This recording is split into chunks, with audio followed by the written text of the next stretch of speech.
Bom dia, gente.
Gente, seguinte, então, antes da gente começar, falar o que a gente tem para falar, espero que todos estejam bem, né? Mais uma vez, mais uma semana, estamos aqui. Até quando a gente não sabe, né? Saiu uma notícia aí foi ontem, saiu uma notícia lá da Rússia, que o Putin, ele disse que tem uma vacina. Não estou acreditando muito nessa vacina aí, enfim. Mas, mesmo se ela funcionar, a gente não vai receber tão cedo. Então, né? A gente permanece nessa situação que estamos aqui, esperando que tudo se resolva. Enfim, mas enquanto a gente está aqui, a gente tem que continuar a nossa vida, a gente tem que trabalhar, a gente tem que estudar. E aí, não sei se vocês viram, ontem eu coloquei lá para vocês no Escola Web o que eu tinha prometido. Eu coloquei com um pouquinho de certo atraso, eu coloquei, se não me engano, era 5 horas da tarde, algo assim, mas foi a hora que eu consegui colocar por conta dessa mudança, né, na grade horária de vocês. Então, até semana passada eu dava aula terça e quarta, dava aula para o segundo e o terceiro ano. E aí hoje eu estou dando todas as aulas que eu tenho que dar, e aí eu tive que preparar tudo de uma vez. Então, assim, eu não consegui me organizar a tempo de fazer com que eu enviasse um pouco mais cedo para vocês, lá por volta do meio-dia, tá? Então, eu só consegui enviar às 5, mas a partir de semana que vem, eu tento enviar um pouquinho mais cedo para quem quiser dar uma lida, para quem quiser copiar com calma, que tem que copiar da imagem que eu coloquei aqui no PowerPoint para vocês. Tá? Então, na semana que vem eu tento colocar um pouco mais cedo, porém, além de colocar no Escola Web, tá? Eu estou colocando naquele link que eu já disponibilizei através da página de posts no Escola Web, esse material. Então, está no Google Drive também. E aí eu vou colocar aqui para vocês, para quem quiser salvar. Eita, para quem quiser salvar. Deixa eu pegar aqui de novo, ele não veio. Então, vai estar lá também para quem quiser sem problema algum, tá? Então, vocês vão ter essas duas possibilidades. Ou pegar pela Escola Web, ou através desse link do Google Drive mesmo, que aí qualquer um dos dois vocês vão poder utilizar, que vai estar lá, tá? No Escola Web, ele está na parte de arquivos. Não sei se vocês conseguem ter acesso com uma facilidade. Com facilidade, sim, mas não sei se vocês sabem onde fica essa parte lá. As aulas gravadas não estão aí, tá? As aulas gravadas, eu vou colocar também. O que é que eu vou fazer, então, para facilitar? Eu vou criar um documento hoje, e aí esse documento eu coloco as aulas, o módulo e o link. E aí eu jogo esse documento aí, eu vou atualizando conforme a gente vai ter nas aulas. E aí vocês clicam no link e aí vão direto para a aula. Pode ser assim? Tá? Eu faço isso hoje, sem falta também. E aí deixa eu anotar aqui o que eu tenho que fazer. Documento, link das aulas. E aí eu faço isso então. Tá? Então, não, assim, todas as aulas são gravadas e eu coloco, mas é para facilitar, que nem todo mundo acha, então eu faço isso, de criar um documento, coloco os links lá, e aí vocês vão ter acesso com uma maior facilidade, tá bom? Então, a gente começa a fazer isso. E aí, gente, a partir dessa semana, o horário mudou, tá? Então, antes que a gente tinha 40 minutos e depois tinha mais 30, e aí, de vez em quando, nos últimos tempos, de vez quase sempre, a gente ultrapassava esses 40 e utilizava boa parte dos 30, a gente vai ter agora 2 de 45, com um intervalo de 5 minutos entre esses dois tempos. E aí, o que é a minha ideia? Tá? Esse intervalo de 5 minutos entre os dois tempos, não sei o que vocês acham, tá? É um acordo nosso.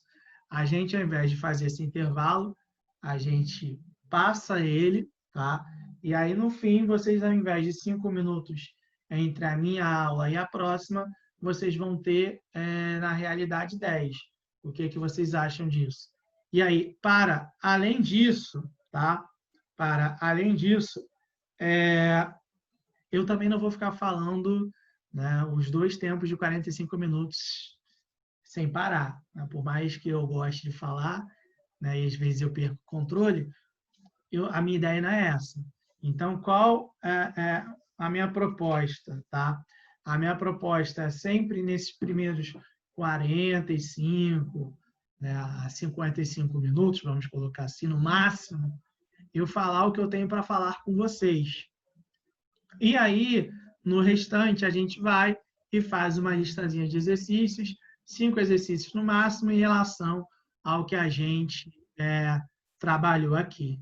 Tá? Então, a minha ideia é basicamente essa. Falar esse tempo inicial, falar o que a gente tem para falar, e aí, no restante, a gente faz 5 exercícios, quase não sai, e a gente tenta corrigir. Tá? Então, a ideia é tentar ver se vocês entenderam o conteúdo bem ou não, o que a gente pode repetir, o que a gente não pode repetir, e a ideia é ir fazendo desta maneira, tá? Então, basicamente isso. E aí o texto também está lá, tá, gente? O texto está no Escola Web, não está na pasta do Google Drive, eu vou colocar, ou coloquei, não sei. Mas, enfim, se não tiver, eu vou colocar, tá? Mas eu acredito que esteja assim. Não está não. Não tá, não. Então, eu vou colocar lá, e aí vocês vão ter acesso através dessas duas plataformas, vamos dizer assim. Beleza? Dito tudo isso que eu tenho para dizer, que eu tinha para dizer, vamos aqui para o conteúdo de hoje. E aí, hoje a gente vai falar sobre o século XIX, a Europa do período pós-napoleônico. E aí, quando eu fui fazer a aula, né, quando eu fui preparar o conteúdo, antes de tudo, né, eu olho a apostila de vocês, para ver o que a apostila de vocês trabalha. E aí, todo início de módulo lá tem uns textinhos tentando trazer alguma contextualização, ou alguma curiosidade, algum fato em relação ao tema que vai ser trabalhado. E aí o tema, né, o iniciozinho, né, uma introdução, uma espécie de introdução do módulo de hoje, eu achei bem interessante, achei bem legal. Porque ele vem falando sobre a questão do nacionalismo que existe hoje no mundo, que é algo que é muito forte. E aí eu estava pensando nessas questões nos últimos tempos em si, né? E calhou de bater com isso que a apostila falou. Por quê? Né? Todo mundo sabe, né? Eu coloquei, inclusive, isso está, inclusive, no textinho que eu coloquei, né, para vocês. Todo mundo sabe que a gente está no período de pandemia, né? Está todo mundo massacrando isso na nossa cabeça constantemente. E aí, quando eu estava fazendo esse textinho, eu estava lembrando de uma aula que eu dei esse ano, já no período de pandemia, uma forma online, que eu estava trabalhando com uma turma sobre a questão da globalização. E aí, nessa aula de globalização, eu falei com eles sobre o que é a globalização, né? Aquela coisa, né, que todo mundo sempre fala, o que é a globalização, quais são as características da globalização, o que é necessário para que se tenha globalização. Porém, eu resolvi fazer uma associação da pandemia que a gente está vivendo, do coronavírus, com a questão da globalização, algo que, assim, né, é básico do básico. Ou seja, a gente entender que a gente está vivendo nesse período de pandemia muito também por conta da globalização, que ela facilita que tenha uma maior e uma melhor, e aí quando eu digo melhor, não é que eu estou exaltando, não, tá? Que ela é mais eficaz na questão da disseminação das doenças. Então, por exemplo, lá em 1918, quando a gente passou pela pandemia da gripe espanhola, a gente conseguiu definir muito bem qual foi o ponto de entrada da gripe espanhola aqui no Brasil, que foi o navio que desembarcou passageiros em Recife, Salvador e Rio de Janeiro. Aqui, a pandemia da Covid-19 no Brasil, a gente não consegue definir da onde que veio efetivamente. Os estudiosos, os cientistas dessa área, eles conseguiram determinar que o vírus que está circulando por aqui, não sei se é o termo correto, tá? Acho que é genoma que eles falam, não sei. Que o genoma ele é do vírus que estava circulando na Europa e não do vírus que estava circulando na China. Então, consegue-se ter a noção de que, na realidade, o vírus que está aqui não veio da China, mas passou antes pela Europa, porque ele tem as características do vírus que estava circulando na Europa. E por que eu estou colocando isso? Porque a gente não consegue definir efetivamente de onde que veio. E aí, além disso, tá? A gente não consegue circular, a gente também não sabe quando chegou efetivamente.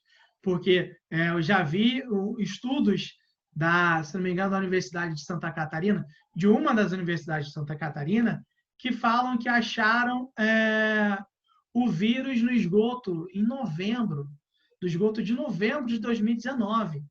Então, há toda uma tese, há toda uma teoria, né, não só no Brasil, mas em outras regiões do mundo, de que, na realidade, o vírus já estava circulando antes, só que agora se teve um conhecimento mais claro, se teve um conhecimento mais efetivo.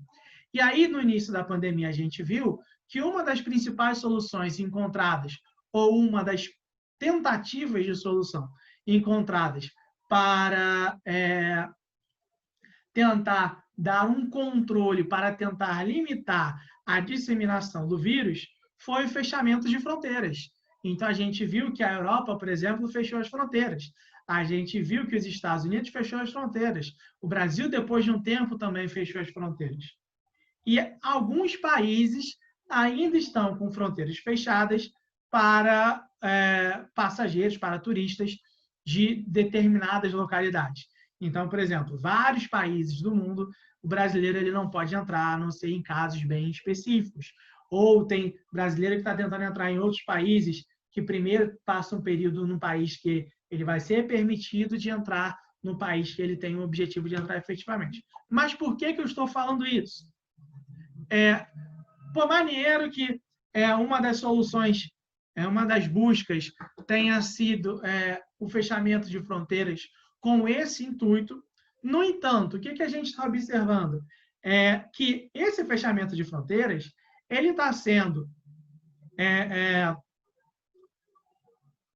uma forma de justificar algumas práticas que hoje são práticas ligadas à extrema-direita.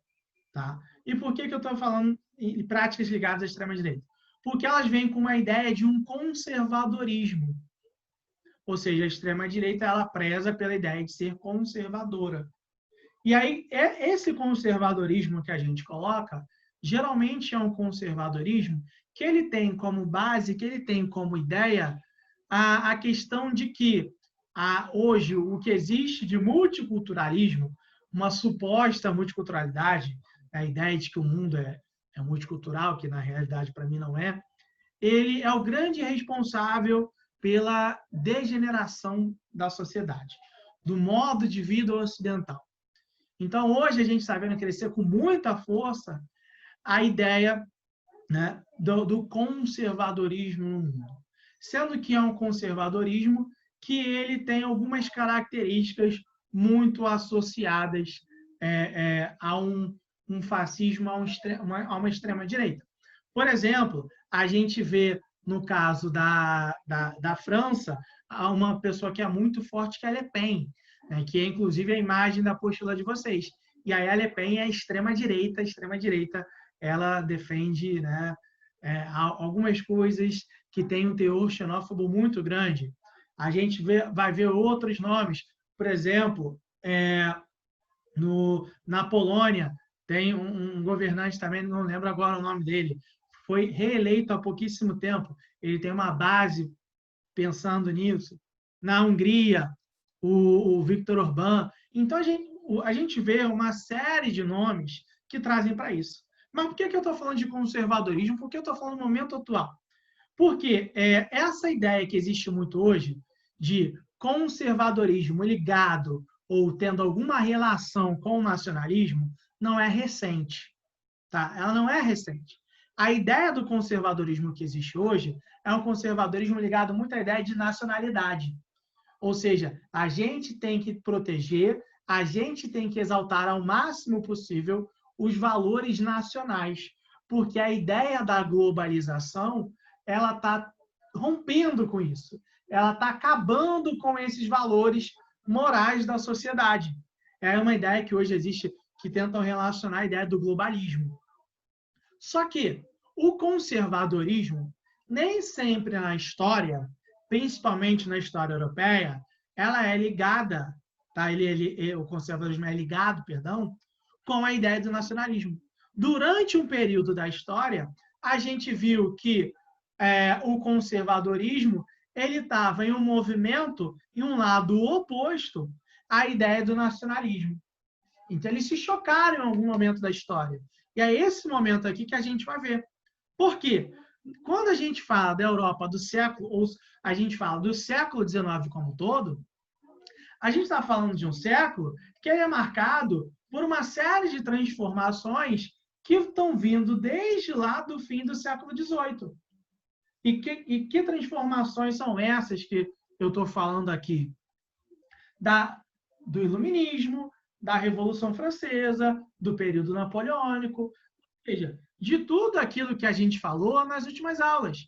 Então, a gente falou sobre o Iluminismo, que tem aquela base anti-absolutista, base liberal, base racional, que vai influenciar a Revolução Francesa, e aí da Revolução Francesa a gente vai ver que vai ter o golpe girondino, que é o golpe do 18 do Brumário, que vai fazer com que Napoleão chegue ao poder e ele passe a comandar a França entre 1799 e 1815, e aí começa a vir uma série de coisas. As transformações que ele tenta implementar, aí vem a queda dele através da Batalha de Waterloo, e, por fim, né, começa a vir o que a gente vai falar hoje, E aí já cansei só de falar tudo isso. Mas, enfim, deixa eu beber minha água aqui.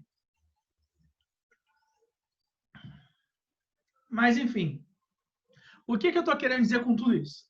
Assim que o período napoleônico cai, assim que Napoleão cai, assim que o período napoleônico acaba, tá?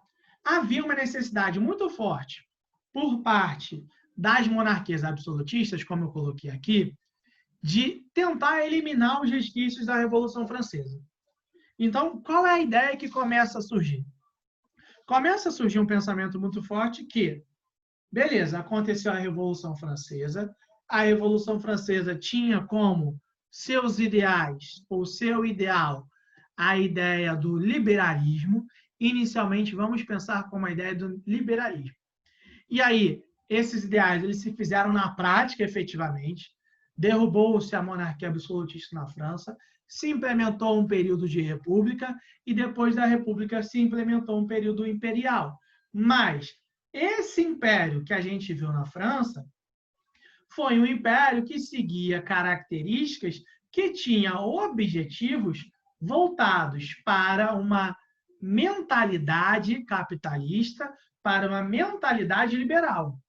Então, a gente começa a observar que, por mais que a última fase da Revolução Francesa tenha sido ou tenha tido características semelhantes ao de uma monarquia absolutista, aquela monarquia ela não servia aos interesses daquela velha ordem existente, da ideia da tradição existente na Europa, ou seja, a ideia de uma tradição absolutista, monárquica absolutista. Ela servia a outros interesses.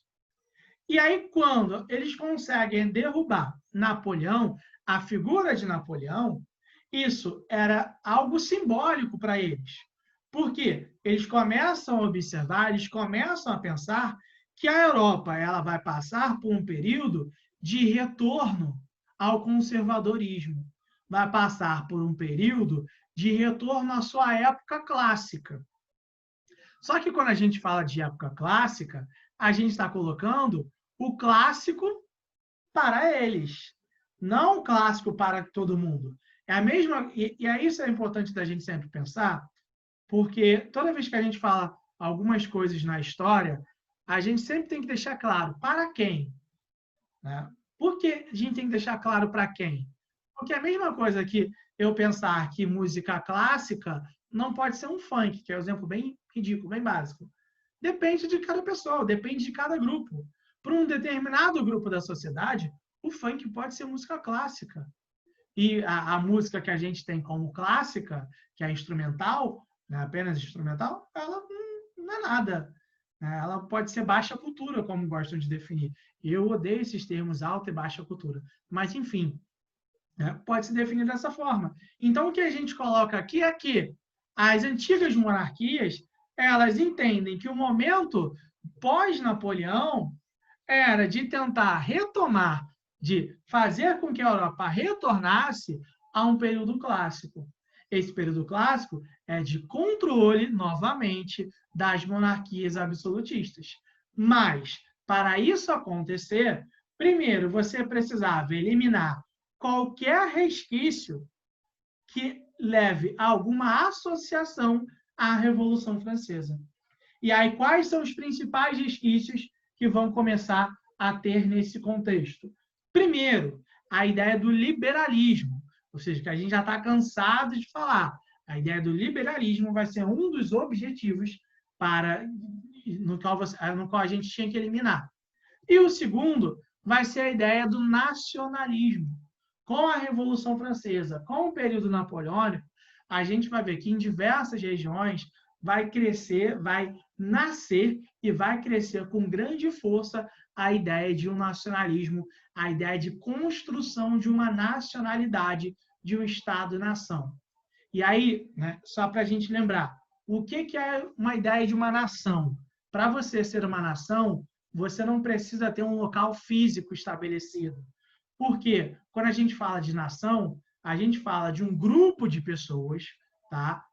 Que eles partilham, que eles compartilham de mesmas características. Então, por exemplo, a torcida do Flamengo nação rubro-negra é certo?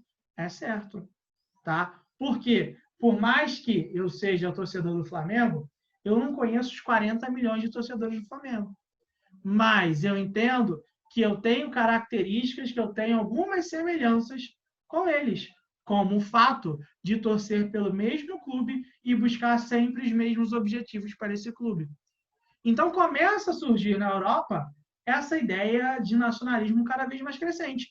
E isso como uma consequência da Revolução Francesa.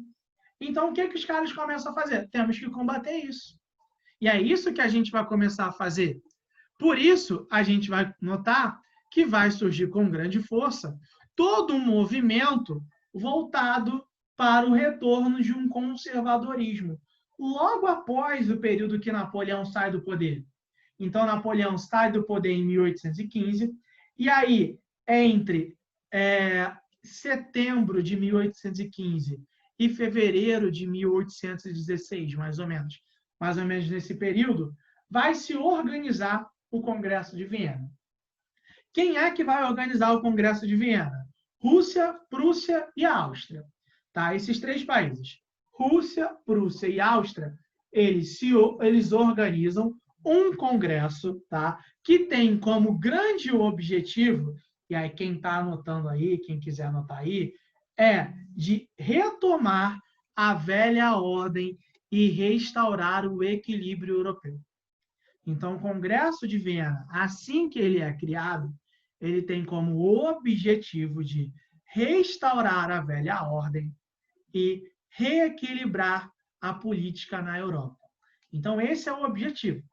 E aí, repara, quais são os três países que fazem isso que eu falei? A Áustria, Prússia e Rússia. Três países que tinham forças absolutistas no seu comando. Então, eles tentam eliminar esses resquícios, mas para eliminar esses resquícios, eles entendem que deveria se retomar a velha ordem, a ordem clássica, como eles colocam, e reequilibrar a política na Europa.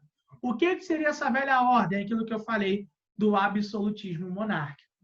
Tá? E o que seria esse reequilíbrio? Vou comentar isso com vocês.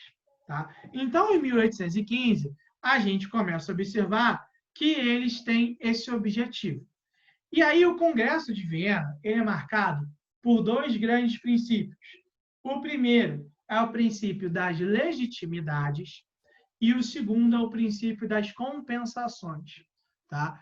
O que seria esse princípio? Gente, antes de eu falar, se eu estiver falando muito rápido, vocês me avisem. Se não estiverem entendendo também alguma coisa, me avisem logo na hora também, tá? Que aí a gente para e retoma o que tem que falar. E aí, o que seria esse princípio das legitimidades? Esse princípio ele tem como característica básica o reestabelecimento das monarquias que foram destituídas por conta ou da Revolução Francesa ou por conta do período napoleônico. Então, por exemplo, o que eu estou querendo dizer com isso?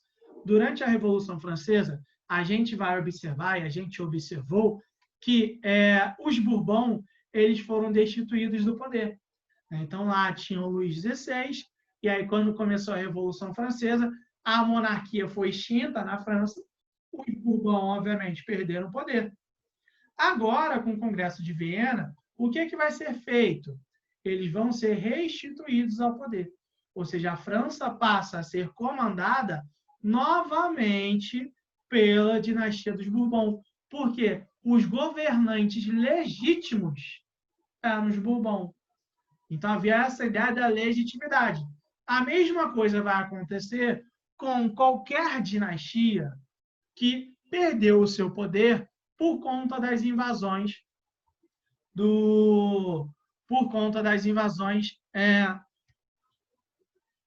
Ah, você tá onde? Ah, tá. Foi. Aceitei, Isabela. Então, o que a gente vai observar? A gente vai notar que esse princípio das legitimidades ele é baseado nessa ideia. Tá? E aí a mesma coisa vai acontecer com nações que perderam o poder por conta das invasões napoleônicas, que é o caso da Espanha.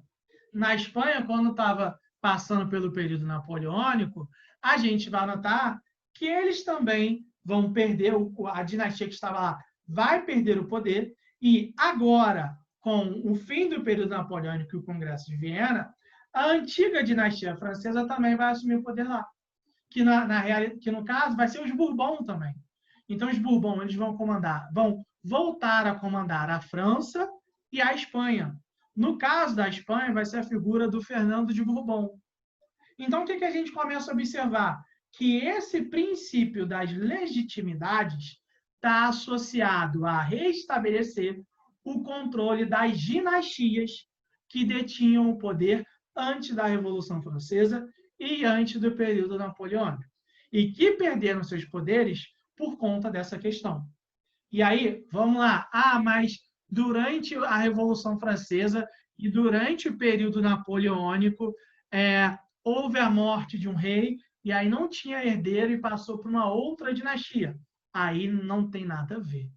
Aí o que eles estavam buscando era restituir o poder que perderam por conta da Revolução Francesa e do período napoleônico. Então, era basicamente esta ideia. Já o outro princípio que eu coloquei ali é o princípio das compensações. O que seria esse princípio das compensações? Eu não consegui pegar, eu ia pegar, mas pela falta de tempo. Se a gente pegar o mapa da Europa pré-Revolução Francesa, a gente vai ver que o mapa da Europa é 1. Se a gente pegar o mapa da Europa durante o período napoleônico, a gente vai ver o tamanho da França dentro desse mapa. Como que a França ela conseguiu expandir o seu território de uma forma gigantesca, e isso alterou, obviamente, né, a distribuição no mapa europeu. Só que, repara, se eu altero as fronteiras, se eu estou alterando os limites entre os países, obviamente isso gerou uma situação de desequilíbrio no mapa europeu, na política europeia como um todo, no qual a França, durante o período napoleônico, dentro do equilíbrio europeu, ele estava lá em cima e o restante das outras nações estava lá embaixo. E aí o que a gente começa a notar? O que a gente começa a observar dentro desse aspecto? A gente começa a observar que, se a gente voltar com um mapa, né, se a gente devolver territórios para as nações que perderam por conta das guerras e os conflitos napoleônicos, a gente vai gerar um reequilíbrio no mapa europeu. Porque se a gente deixar aquela situação ali, se a gente deixar a França da maneira que ela está, na maneira que ela se tornou, primeiro, a gente vai dar uma espécie de colher de chá para eles. A gente vai presentear a França pelas ações que ocorreram ali. E, primeiro, a gente não quer isso. Segundo, se a gente deixar da maneira que está, o mapa vai continuar, a política europeia ela vai continuar desequilibrada, porque a França vai ter mais poder que qualquer um de nós.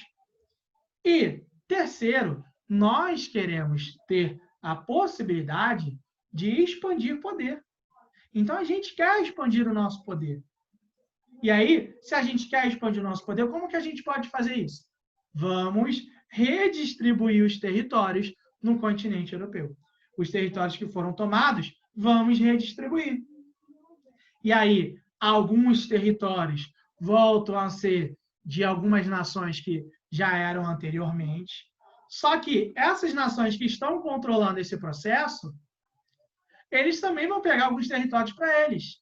Então, eles não vão só devolver, mas eles vão distribuir alguns dos territórios de acordo com seus próprios interesses. E aí é um ponto que eu tenho que falar, que eu ia falar, mas acabei esquecendo. Além dessas 3 nações que eu coloquei, também tinha a 4ª nação, que era a Inglaterra. Tá? A Inglaterra também participa do Congresso de Viena. E forma o que eles chamam dos 4 grandes, ou seja, as 4 grandes potências. E aí, um ponto interessante. A Inglaterra ela não era absolutista. Tá? A Inglaterra era uma monarquia parlamentarista, mas ela tinha interesse na questão econômica europeia. Então, ela participa desse processo para diminuir a força que a França conquistou e ela voltar a ter uma estrutura, uma situação de potência econômica novamente. Então, a Inglaterra ela participa do Congresso de Viena pensando justamente nesses interesses.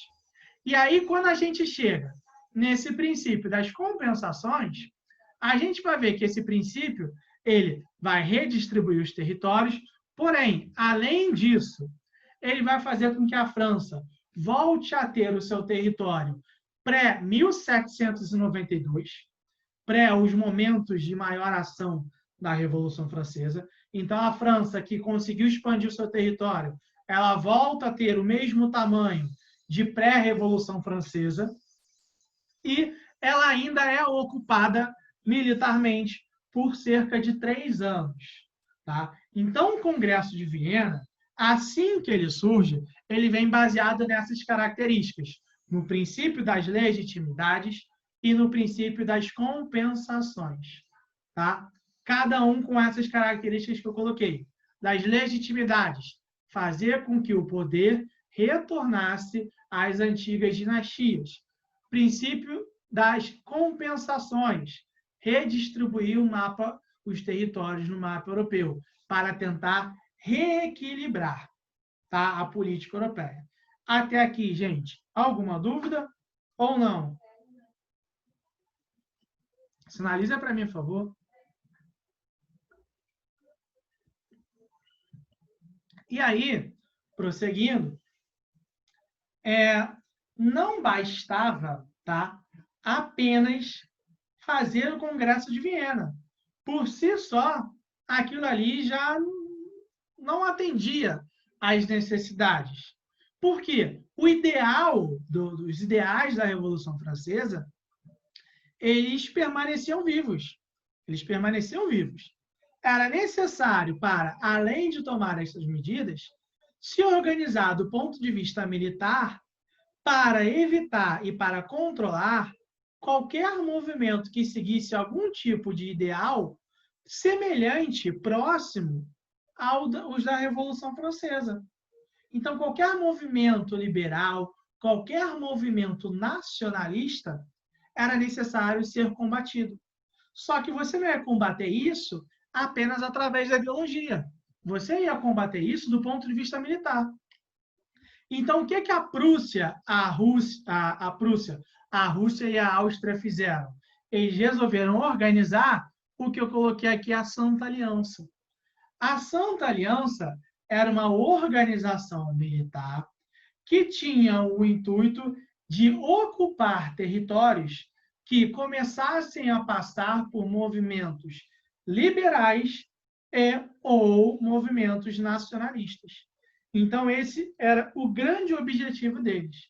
Segundo eles, essa organização militar tinha como um intuito zelar pela paz, pela religião e pela justiça. Esse era o lema para eles da Santa Aliança. Zelar pela paz, pela religião e pela justiça, que eram valores fundamentais para a sociedade. O que era a Santa Aliança? Então, a Santa Aliança era uma organização militar, tá? Uma organização militar que tinha o intuito de combater movimentos de cunho liberal ou nacionalistas. Tá? Então, esse era o grande objetivo. Uma organização militar que tinha como intuito combater movimentos liberais ou nacionalistas, sob a justificativa de zelar pela paz, pela justiça e pela religião, que eram valores fundamentais da sociedade europeia e que eles colocaram que tanto o nacionalismo quanto o liberalismo estava acabando. Foi agora ou não? Deu para entender? Então, era basicamente essa ideia. E aí, o que a gente vai observar? durante o período napoleônico, por conta do desenrolar dos fatos, a gente vai notar que vai ser cada vez mais crescente na América aquela ideia de buscar a independência. Então, a gente começa a notar que, vamos colocar, desde 1805, tá, o movimento de independência nas Américas como um todo, ele vai ficar cada vez mais forte. Ele vai se fortalecer cada vez mais. Por exemplo, no Brasil, ele começa a nascer e começa a se fortalecer com a chegada da família real portuguesa. Nas colônias espanholas, a gente começa a notar também que vai ter um movimento crescente, e aí começa a ver a ideia dos libertadores da América, que inclusive é o nosso próximo módulo. Então, a gente começa a ver justamente isso. E a Santa Aliança, ela tinha um interesse muito grande em também interferir na América. Ela tinha um interesse muito grande em interferir na América. Porque ela sabia que essas nações absolutistas eram as que tinham colônias na América. Então, a gente não pode deixar que esse ideal que a gente está combatendo aqui, ele se desenvolva, ele se espalhe pelas nossas colônias. Então, a Santa Aliança também tinha um interesse muito forte em interferir na política das colônias americanas. Não à toa, a gente vai ver que é desse período, que é desse momento, que os Estados Unidos ele vai começar a defender aquela ideia de que a América é para os americanos. O presidente dos Estados Unidos, James Monroe, ele começa a defender isso, que aí vem a ideia da doutrina Monroe. A América é para os americanos, não para o europeu. Então, ele começa a vir com aquela ideia da política do grande porrete, a política do big chic. Então, a gente começa a observar que está tendo uma tentativa de interferência. E aí, é essa tentativa de interferência da Santa Aliança nas Américas que vai fazer com que a Inglaterra não entre na Santa Aliança. A Inglaterra ela entra no Congresso de Viena, mas ela não entra na Santa Aliança. Por quê? A Inglaterra era uma grande defensora dos movimentos de independência na América. Porque se tem o maior número de nações independentes, maior é o meu mercado consumidor. Então, a Inglaterra ela tinha noção disso. Por isso que ela não vai concordar com a Santa Aliança. Tá? Então, a gente vai ver que logo em 1815, a gente vai observar o Congresso de Viena e a Santa Aliança. Até aqui tranquilo? E aí, beleza, surgem essas duas novidades para a política europeia. Essas novidades, elas eram um tanto descoladas da realidade. Ou seja, eles estavam tentando implementar uma situação de um retorno quase que total a uma mentalidade do absolutismo monárquico, daquela velha tradição, daquela velha ordem, em um momento onde a Europa ela estava passando por uma série de transformações. Então, a gente começa a observar que os rumos da Europa, nesse momento, eles já estão começando a ficar muito mais próximos de uma segunda revolução industrial do que da primeira revolução. Então, a gente está começando a observar que a Europa ela já está se encaminhando para um momento de maior desenvolvimento tecnológico, por um momento de maiores transformações, por um momento de que onde uma mentalidade capitalista ela vai predominar. Então, a Europa do século XIX ela já é uma Europa totalmente diferente de quando o absolutismo começou a ser contestado. E aí, o que essas nações elas estão tentando fazer? Elas estão tentando voltar para esse período, só que em pleno século XIX. E acreditando que, através do Congresso de Viena e através da Santa Aliança, isso seria possível.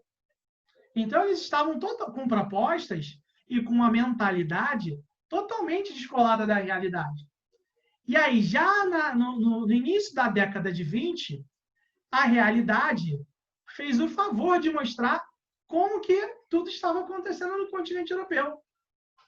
Por quê? Nessa década de 20, que a gente vai observar que vai surgir uma onda de revoltas, de revoluções de cunho liberal. Então, repara, em 1815, tem o Congresso de Viena e a Santa Aliança, que tem um objetivo de retomada do conservadorismo, e 5 anos depois, já há uma onda de revoltas liberais. E é uma onda, né, que é só o início mesmo, porque ao todo a gente vai ver 3 ondas de revoluções liberais. Então a gente consegue observar como, de fato, esse movimento do Congresso de Viena e da Santa Aliança estava completamente descolado da realidade. E aí, beleza, falamos isso. O grande ponto que a gente tem que começar a pensar agora é quais são as características dessas revoltas, dessas revoluções da década de 1820. Então, primeiro, eu coloquei ali, as características, elas são pautadas no liberalismo e no anti-absolutismo. Eu quis diferenciar os dois, porque quando a gente fala de liberalismo, automaticamente a gente fala de anti-absolutismo. Só que a gente estava falando do liberalismo político. O liberalismo que eu coloquei ali de forma isolada, vamos dizer assim, é o liberalismo econômico, tá? Então, ali, a grande pauta era do liberalismo econômico, a ideia das liberdades individuais, que vai estar associado ao liberalismo político, ou seja, num contexto geral, é o liberalismo como um todo, tá? E aí, essa primeira onda de manifestações, ela vai ser basicamente nas regiões ou nos países da região do Mediterrâneo, tá? A gente tem 3 principais revoltas, 3 principais revoluções. Em Portugal, na Grécia e na Espanha, tá? Eu vou falar rapidamente cada uma delas aqui. A primeira que eu coloquei é a revolta em Portugal. Quem está acompanhando a novela das 6, né, o Novo Mundo lá, está vendo basicamente essa ideia que já até passou em Novo Mundo desse período da revolta em Portugal. Em Portugal, em 1821, aconteceu a Revolução Liberal do Porto. O que era a Revolução Liberal do Porto? Qual era o grande objetivo como um todo? A Revolução Liberal do Porto, ela geralmente a gente coloca ela como uma revolução liberal, mas conservadora ao mesmo tempo. Por que a gente fala que ela é liberal, mas conservadora ao mesmo tempo? Primeiro, ela é liberal porque ela queria limitar. Ela é liberal porque ela queria limitar o poder do rei de Portugal na Espanha, no rei de Portugal no país, tá? Então, quem era o rei de Portugal naquele momento? Dom João VI. E aí, Dom João VI, inclusive, estava no Brasil. Por conta da Revolução Liberal do Porto, ele sai, né, ele volta para Portugal e deixa o Pedro como príncipe regente. Então, a Revolução Liberal do Porto, ela queria limitar o poder do rei de Portugal. Porém, ao mesmo tempo em que ela tinha esse cunho liberal de limitação do poder do rei, ela era conservadora. E por que ela era conservadora? Porque ela tinha a proposta de fazer com que o Brasil retornasse à condição de colônia de Portugal. Condição esta que o Brasil não era mais.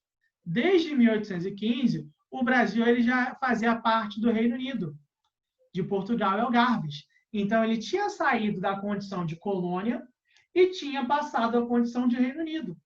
Então, o Brasil não tinha mais aquela relação do exclusivismo colonial. Não tinha mais essa ideia. Só que, como era uma revolução burguesa, ela queria se beneficiar da exploração do Brasil. Então, ela era liberal em relação à política portuguesa, porém, ao mesmo tempo, ela era conservadora porque ela queria fazer com que o Brasil retomasse a sua condição de colônia de Portugal. Não por isso a gente coloca que ela teve êxito em parte dos seus objetivos. Conseguiu limitar o poder do rei de Portugal, mas não conseguiu fazer com que o Brasil voltasse a uma condição de colônia. Pelo contrário, essa atitude fez com que gerasse um movimento crescente no Brasil em defesa da independência do país. Tá? Então, a primeira revolução, a primeira revolta de 1820 é essa. Já a segunda revolta é a que eu coloquei ali, a da Grécia. A Grécia, até a década de 1820, ela era colônia do Império Turco-Otomano, tá? E aí surge dentro ali da Grécia um movimento liberal associado ao movimento nacionalista que busca a independência da Grécia.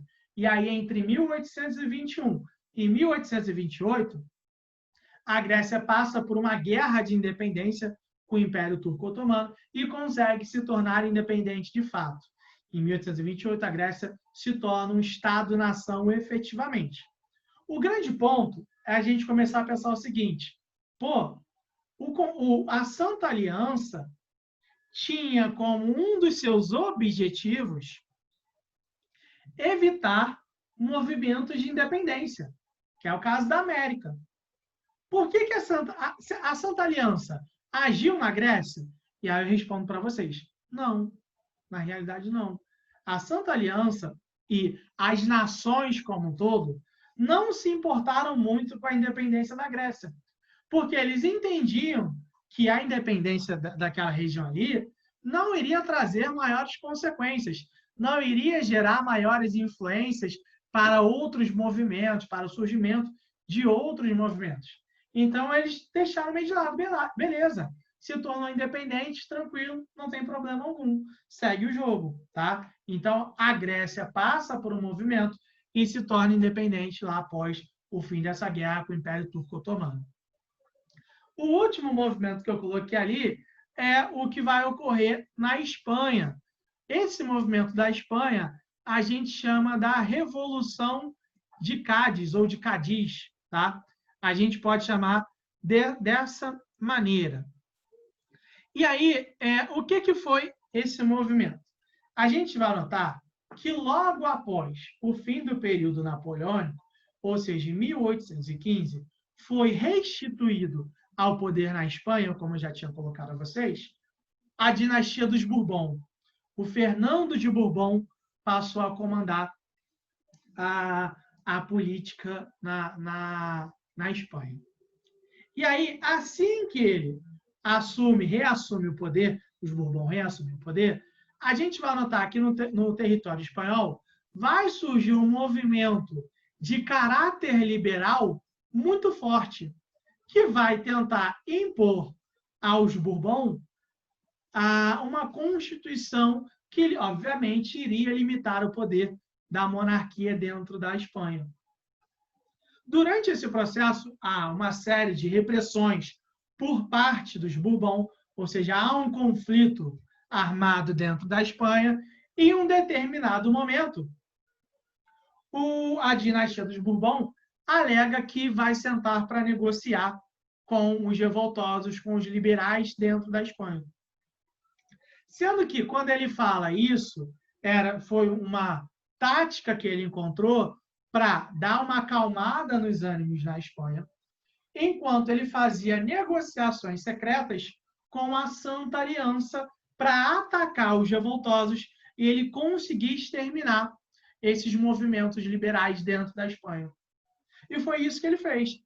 Falou que ia negociar, e aí ficou negociando como uma forma de dar uma segurada nos ânimos dos revoltosos, enquanto ele organizava com a Santa Aliança para reprimir esses movimentos. E aí, quando ele conseguiu organizar com a Santa Aliança, ele reprimiu todo esse movimento. E aí acaba a Revolução de Cádiz, ou Cádiz, com o êxito por parte da monarquia absolutista. Entre esses três movimentos que eu coloquei aqui, o único que não deu certo foi na Espanha. O único que não conseguiu atingir os seus objetivos foi o da Espanha. Sendo que, o que a gente começa a notar? Tá? A gente vai observar que a Europa, de certa forma, após essas revoluções, ela vai começar a passar por um momento meio que de tranquilidade, tá? Bem meio que de tranquilidade. Por que meio?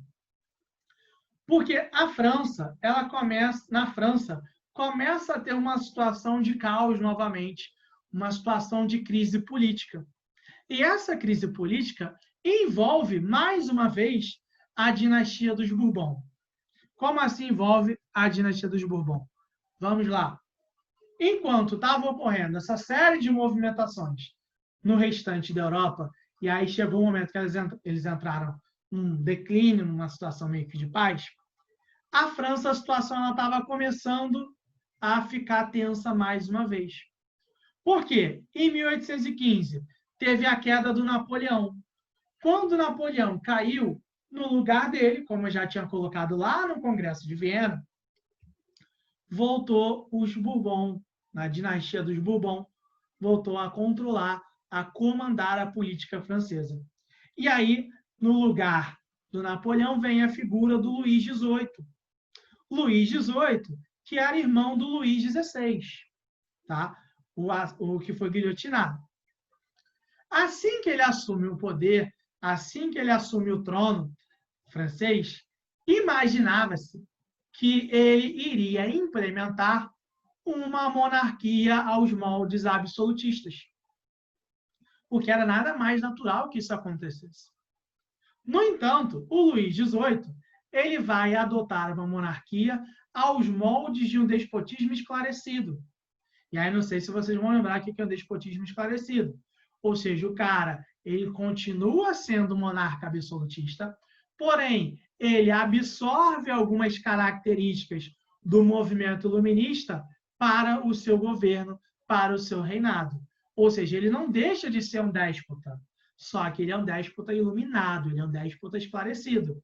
Ele sabe que ele é absolutista, mas ele toma algumas medidas para tentar amenizar a toda essa situação. Tá?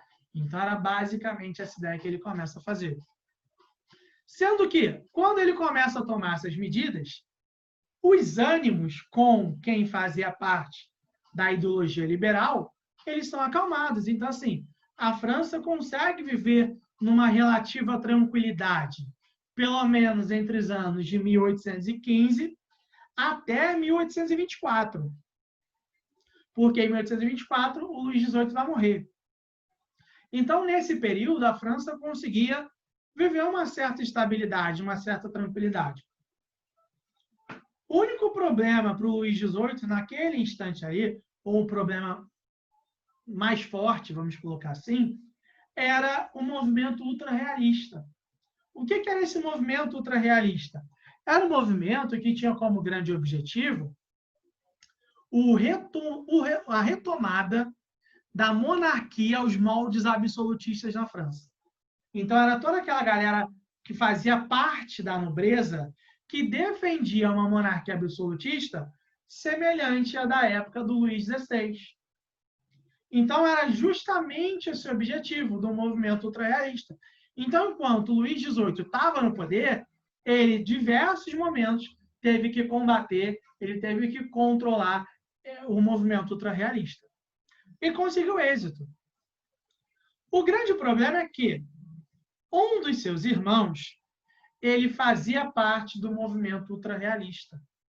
E aí, em 1824, quando o Luís XVIII morre, quem assume o poder, quem é o herdeiro natural do trono, mais próximo, era o seu irmão, que vai receber o título de Carlos X. O Carlos X assume o trono no lugar do Luís XVIII, sendo que o Carlos X ele era um dos membros do movimento ultrarrealista.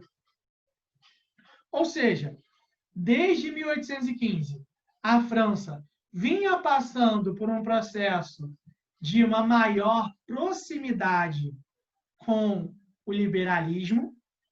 E aí, em 1824, assim, algo que era inesperado, vai ter uma mudança brusca de uma aproximação com o liberalismo para um retorno a uma velha ordem, a tradição do absolutismo monárquico através da figura do Carlos X. E aí, assim que o Carlos X já chega ao poder, ele já vai tomando algumas medidas que são extremamente importantes para a gente entender o que vai acontecer mais à frente na França. Por exemplo, assim que ele assume o trono efetivamente, a primeira medida dele é pagar uma indenização a todos os nobres que tiveram bens confiscados durante a Revolução Francesa. Então, ele já está deixando claro, ó, vamos retomar aquela característica, aquela prática existente da velha ordem da monarquia absolutista na França. Então, privilégios para os nobres e para os outros estamentos, como a gente pode pensar que eles imaginavam, a gente vai manter aquela velha estrutura. Além disso, mais à frente, por volta do ano de 1830, ele não vai aceitar, ele vai revogar, no caso, a Constituição Liberal da França, ele revoga a Constituição Liberal da França e, para completar, ele fecha o parlamento e institui a censura à imprensa. Então, a gente começa a notar, a gente começa a observar que, assim que chega ao poder, o Carlos X ele faz um governo totalmente antiliberal, um governo totalmente voltado para os ideais absolutistas. Até aqui, galera, tranquilo? Alguma dúvida ou não? Podemos prosseguir?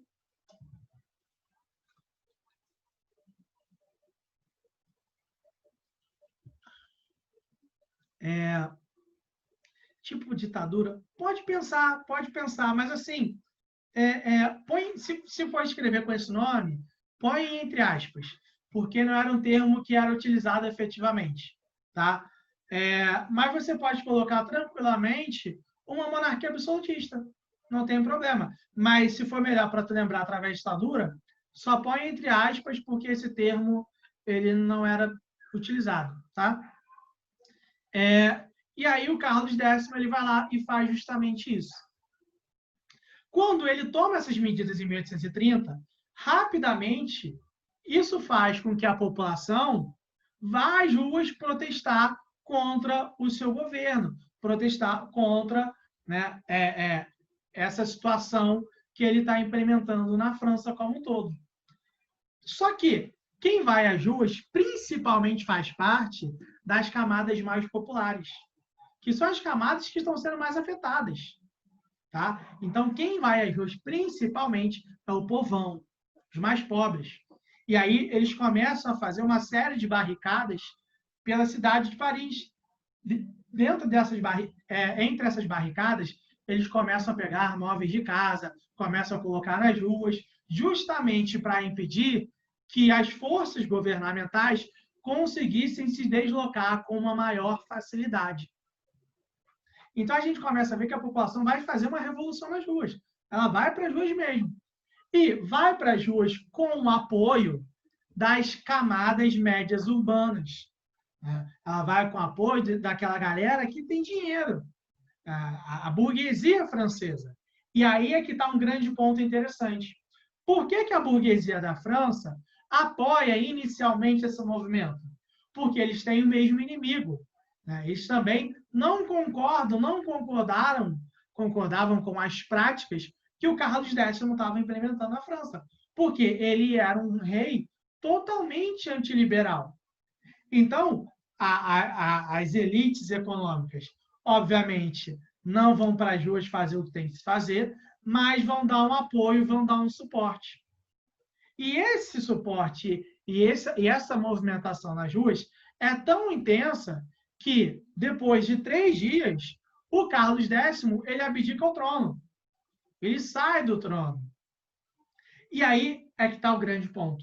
Assim que o Carlos X sai do trono, a burguesia francesa ela se movimenta rapidamente para colocar um novo rei no poder. E aí, seguindo a dinastia ainda, né, a família, a questão da hereditariedade, eles colocam Luís Felipe Orleans. Luís Felipe Orleans era da família, tá? Mas era um rei que ele tinha uma mentalidade, que ele tinha uma visão muito ligada aos interesses dos liberais. Então, as elites econômicas francesas rapidamente se movimentam para colocar um rei no lugar e impedir que toda aquela movimentação popular gerasse uma transformação mais radical na França, a ponto de fazer com que o país se tornasse uma nação mais igualitária, com uma maior justiça social. Então, repara que essa busca por igualdade sempre foi uma igualdade jurídica, não uma igualdade social, não uma igualdade econômica. Então, eles começam a buscar justamente isso. E aí eles vão lá e colocam o Luiz Felipe Orleans. O Luiz Felipe Orleans, ele vai receber a alcunha, vai receber o apelido de o rei burguês ou o rei cidadão. Então, toda vez que vocês ouvirem falar sobre o rei burguês ou o rei cidadão, vai estar se falando do rei Luiz Felipe Orleans, da França. Geralmente, tá? Geralmente, você vai ver falando só de rei burguês. Eu, basicamente, quase nunca vi falando rei cidadão. Então, o termo mais utilizado é o rei burguês. E aí, só para ter noção, não sei quem acompanha muito isso, mas os Orleans também fazem parte da antiga família real brasileira. Tá? No Brasil ainda existe um movimento, ainda hoje existe um movimento que busca o retorno da monarquia. Inclusive, tem uma pessoa que faz parte, né, da família que era a antiga família real, né, dos herdeiros da antiga família real, que hoje ele é deputado por São Paulo, não lembro agora o nome. E tem há um senhor de idade já também, não lembro agora o nome dele, se não me engano é Dom Bertrand, não lembro agora, não lembro, mas que ele defende o retorno da monarquia. Ele é um dos grandes líderes do retorno da monarquia e que, inclusive, se a monarquia voltasse hoje no Brasil, né, seguindo os moldes da antiga família imperial brasileira, ele que seria, né, o rei, o imperador brasileiro, o que quer que seja. Ainda existe esse movimento e é da família dos Orleans, que tem uma ligação com os Felipe Orleans, só que aqui é os Orleans de Bragança, tá?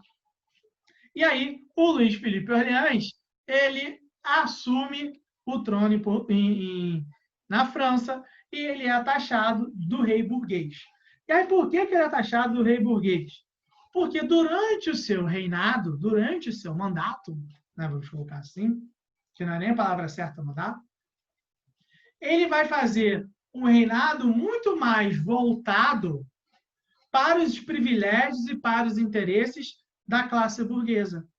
Então, a gente vai notar que quem vai se beneficiar efetivamente durante o reinado do Felipe Orleans vai ser nada mais, nada menos que a classe burguesa. Enquanto a classe trabalhadora, ela vai ter péssimas condições de trabalho, baixíssimos salários, péssimas condições de vida, ou seja, nada mudou. Mudaram as estações e nada mudou. Permaneceu tudo igual já acontecia na França. O grande ponto é que é nesse contexto, né, nesse momento, que a gente vai começar a notar que toda aquela movimentação da classe trabalhadora vai se desenvolver com uma maior força. Então, vai ser nesse momento, vai ser nesse contexto que a gente vai notar que vai surgir com força a ideia do socialismo. Não a ideia do socialismo utópico, como geralmente a gente fala, que é baseado lá no Saint-Simon, no Fourier, no Owen. Não são esses. Vai surgir a ideia do socialismo como a maior força do socialismo científico. E aí, que é o que a gente hoje chama do marxismo. Vai ser nesse contexto que as figuras do Frederick Engels e do Karl Marx vão escrever, lá por volta do ano de 1847, o Manifesto Comunista, que tem como um dos principais trechos da sua obra, que todo mundo sabe, conhece, trabalhadores de todo mundo univos. Então, é justamente essa ideia. A gente começa a notar que surge um movimento ligado à classe trabalhadora cada vez mais forte, e esse movimento é um movimento socialista que tem toda essa base que a gente conhece hoje. Existia uma Liga Comunista Internacional, que defendia, que passou a defender nesse momento, uma transformação da realidade na França. E aí, conforme vinha o desenrolar, né, de todo o contexto do reinado do Luiz Felipe Orleans, a gente vai notar que quando o socialismo surge, ele surge com uma proposta de transformar a realidade prática da sociedade. Então, por exemplo, é uma ideia que geralmente se coloca de que sem a praxis, de nada adianta a teoria. Ou seja, de nada adianta a teoria se você não fizer na prática. Então, esse movimento ele começa a pensar em alternativas para transformar a realidade, só que ele quer colocar isso em prática. E aí, em 1848, na França, um movimento socialista em Paris vai organizar um banquete, uma reunião, que vai envolver diversos outros grupos da sociedade que estavam também descontentes com o reinado do rei burguês. E nessa reunião era buscar alternativas à crise. Como a gente pode resolver a crise? Um dos ministros do rei Luís Felipe Orleans manda as forças policiais reprimirem aquele banquete, reprimirem aquela reunião. Quando o governo do rei burguês reprime aquela reunião ali, a gente vai notar que uma nova revolução vai explodir no território francês. Então, mais uma revolta explode no território francês. Agora, liderado pelo movimento socialista, também com participação da classe popular, obviamente.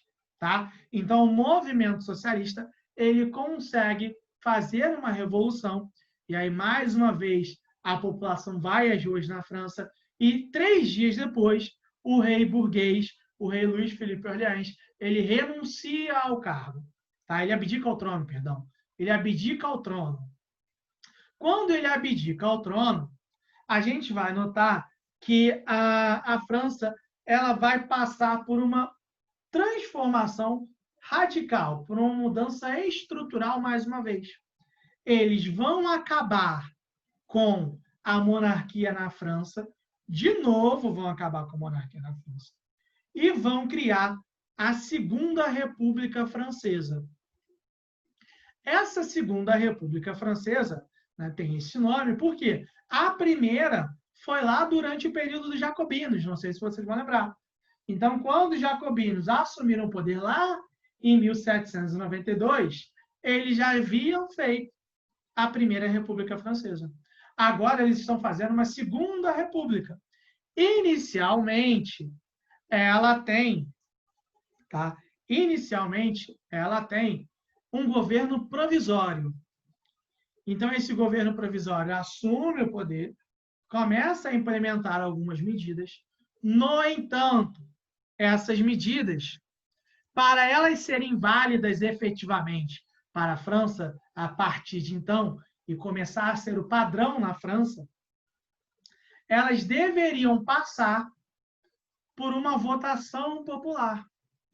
Então, coloca-se uma república, um governo provisório. Esse governo provisório é controlado pelos socialistas, mas para essas medidas começarem a valer, deveriam passar pelo crivo popular, pela aprovação da sociedade.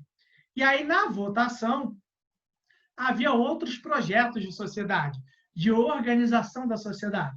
Por exemplo, uma organização da sociedade de uma forma mais moderada, mais aos moldes liberais. Os socialistas eles queriam transformar a sociedade como um todo. Então, era uma forma mais radical de ver a sociedade. E os socialistas eles não conseguiram fazer uma movimentação sem problema, Manuel, tá? Sem problema nenhum, não. Os socialistas eles não conseguiram fazer uma movimentação que tinha como intuito ganhar a adesão da sociedade, fazer com que a população compartilhasse dos seus ideais. Não à toa, quando rolou a votação, né, inclusive para quem fosse ocupar os cargos políticos, houve uma maioria de eleitos por parte do movimento burguês, por parte desse movimento liberal. Ou seja, os socialistas foram os que comandaram a revolta que fez com que o rei burguês caísse, mas eles não conseguiram ter uma articulação para fazer com que a população comprasse as ideias deles. E aí, quando eles não conseguiram ter essa articulação, a classe burguesa liberal conseguiu ganhar isso na votação. Os socialistas não aceitaram muito bem esse movimento, né, essa derrota que eles tiveram, e aí tentaram fazer uma outra revolução, mas que não obteve êxito. Eles não conseguiram obter êxito nessa segunda revolução.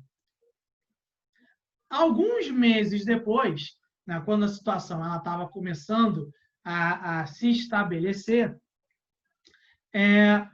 vai ter uma votação para presidente da França. Vai ter a votação para o primeiro presidente da França pós, né, o início da Segunda República Francesa. E quem vai ganhar essa votação é o Luiz Bonaparte, nada mais, nada menos que sobrinho de Napoleão Bonaparte. Então, em 1848, ele ganha as eleições para presidente da França, passa a governar o país. No entanto, por volta do ano de 1851, ele dá um golpe, tá? Ele dá um golpe aos moldes do seu tio e ele faz o seu próprio golpe do 18 do Brumário, e aí ele vai lá e implementa um império na França novamente. Ele termina com a República na França e implementa um novo império na França, no qual ele vai receber o título de Napoleão também. Tá?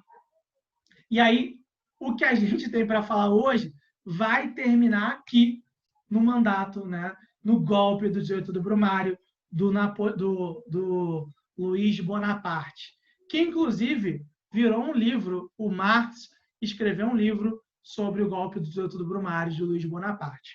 Beleza até aqui, gente? Ou não? Falei muita coisa, não estou aguentando mais. Tranquilo? Deu para entender o que a gente tinha para falar até aqui?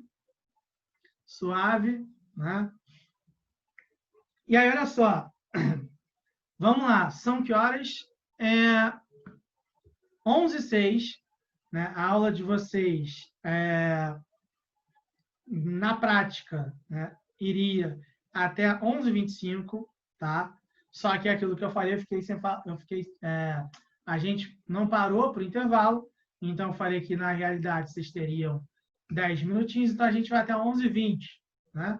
A gente vai até 11h20, é isso. E aí, temos um tempo bem mínimo, tá? Para a gente fazer 1 ou 2 exercícios, não sei, que eu estou mandando aqui para vocês no chat. Tentem começar a fazer aí, tá? Acho que não vai dar tempo nem da gente corrigir. E aí a gente corrige na semana que vem. Mas tentem começar a fazer, que a gente tenta corrigir só uma, tá? A gente tenta corrigir a 1 mesmo. Então tentem fazer aí rapidinho, que só é o tempo de eu ir lá encher meu copo e pegar uma água para mim, tá bom? Tentem fazer que a gente já vai corrigir aí. Só vou fechar aqui o microfone e desligar a câmera, mas eu já volto.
E aí, pessoal, conseguindo?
Ah, não.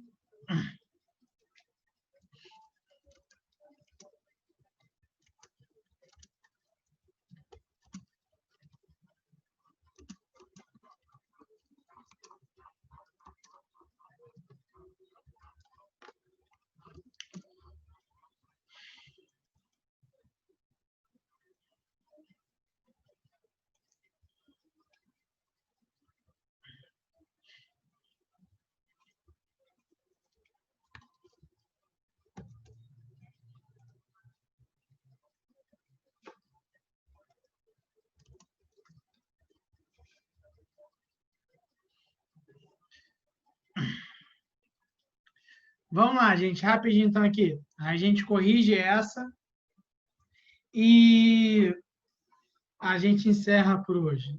Vamos lá.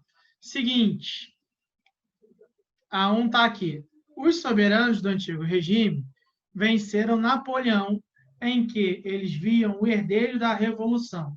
E a escolha de Viena para a realização do Congresso, para a sede dos representantes de todos os Estados europeus, é simbólica, pois Viena era uma das únicas cidades que não haviam sido sacudidas pela Revolução, e a dinastia dos Habsburgos era o símbolo da ordem tradicional da Contra-Reforma do Antigo Regime, René Rémond. E aí, acerca do Congresso de Viena de 1815, é correto afirmar que... E aí vem... a resposta já está aparecendo aí para vocês, que é C, é equivalente a C, mas as opções falam o seguinte: tornou-se a mais importante referência da vitória do liberalismo na Europa. Já nem vou ler o resto, porque está errado aí. B. Países como Inglaterra, Portugal e Espanha, os mais prejudicados com o expansionismo napoleônico, eu também nem vou ler, porque Portugal e Espanha não tiveram nada a ver nisso aí. E ainda mais vem aqui falar, deveria tornar-se republicana. Pior ainda, só está piorando. C. Foi orientado, entre outros, pelo princípio da legitimidade, pelo que eu falei, que determinava a volta do poder das antigas dinastias, além do recebimento de volta dos territórios que possuíam em 1789, e aí vem com aquela ideia do princípio das compensações. Tá? Então, resposta correta é essa daí. Vamos ver por que a D não está certa. E aí fala que era presidido pelo chanceler austríaco, que eu nem sei falar o nome direito, mas controlada pelo chanceler também não, que a França não tinha a ver. Decidiu-se por uma solução conciliatória após o caos napoleônico. Haveria a restauração das dinastias, mas não a volta das antigas fronteiras. Então, o erro está ali na questão de ser controlado pela França. Primeiro, o erro já está ali. E também na questão de ser algo conciliatório e que haveria restauração, mas não a volta. Então, não. E a última criou, a partir da sugestão do representante da Prússia, um organismo multinacional, a Santa Aliança, que detinha a tarefa de incentivar regimes absolutistas a se modernizarem com o objetivo de sufocar as lutas populares. Não, muito pelo contrário, tinha o objetivo de sustentar todo aquele ideal conservador existente dentro da sociedade e baseado nessa ideia. Tá? Então, a 1, ela vem com essa questão aqui. E aí, temos mais 5 minutinhos, né? Vamos aproveitar. Lê aqui rapidamente a 2. Leia o fragmento do texto seguinte, cuja referência bibliográfica foi intencionalmente omitida. A burguesia não forjou apenas as armas que lhe trarão a morte, produziu também os homens que empunharão essas armas, os operários modernos, os proletários. A queda da burguesia e a vitória do proletariado são igualmente inevitáveis. Os proletários nada têm a perder, a não ser as próprias cadeias, e têm o mundo a ganhar. Proletários de todos os países, univos. Eu falei só univos naquela parte, vocês já poderiam marcar aqui com a resposta correta, que é a opção D, Manifesto Comunista, que esboçou as proposições que se tornaram alicerces do movimento comunista internacional. Então, não pode ser Tratado de Versalhes, porque o Tratado de Versalhes ele tem alguns tratados de Versalhes na história, tá? Não pode ser Declaração dos Direitos do Homem, que é lá da Revolução Francesa, 1791. A doutrina Monroe é uma resposta à ideia, né, do imperialismo europeu. E a Declaração de Independência também não faz sentido algum aqui. Não teria nenhuma razão de eu colocar depois de a gente falar sobre a Europa do século XIX. Tá? Então, gente, é basicamente isso. Tá? A gente vai parar nessa segunda pergunta aqui mesmo. O que a gente tinha para falar hoje, a gente falou, ainda bem, conseguimos falar. Nós falamos até demais. Tá? E aí a gente se vê na semana que vem. Mais tarde, essa aula já vai estar indo para o YouTube. E aí eu coloco o link, como prometi, em um documento com todas as aulas, para quem quiser ter acesso lá na parte do Google Drive. Tá? E aí, né, não sei se teve gente que chegou depois, eu não sei se o Zoom ele mostra toda a conversa do chat, mesmo para quem entrou depois, então não sei. Como eu não faço ideia, eu estou jogando de novo aqui o link da pasta do Google Drive. Então, vai estar lá o texto complementar de hoje, e aí eu botei texto complementar porque foi o texto que eu fiz.